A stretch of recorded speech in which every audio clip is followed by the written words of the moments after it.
This is Steve Woodruff, and it's time for another episode of Clarity Over Coffee. And today I want to talk about the problems with commas and clauses. What do I mean by that? Here's the thing. We almost always try to say too much. And I am guilty of this just like anybody else. I'll take a sentence that's fairly clear, and then just for the sake of precision, there's another phrase, there's another clause, there's a qualifier.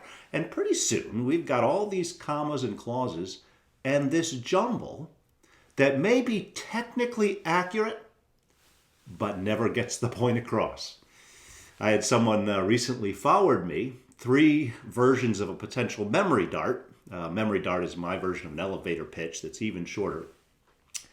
And the difficulty with these 3, although one was better than 2 of them, was, again, too much technical language, too many clauses, too many words. It needed to be stripped down even further to the bare minimum, the gist of what you've got to get to. And man, that is hard work. I had a networking meeting recently where we were discussing this issue of how do you, as a job seeker or a business owner, get that point across in language that's going to work. In one case, we were talking about someone that's great at operations.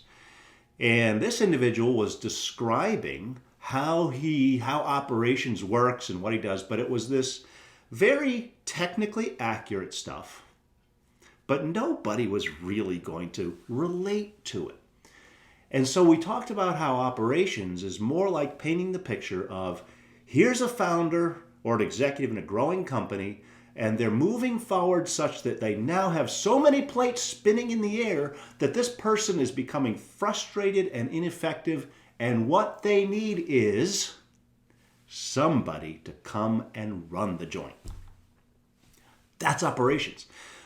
But that's getting right to the point in vivid, personal, and memorable language, not just technical language. Now, there's a place for commas, clauses, technical language. I do it all the time, but I look at communication as layers. That's at the bottom layer. Someone that's interested enough to go all the way down and look at the details. What we want to do is move up to the very top layer, the gist. I wrote a blog post about that recently. I'll put a link to that in the comments. Part of the art of effective communication is, can you stop with the commas and clauses and get to the gist and leave the details for the people that are ready for it when it's time?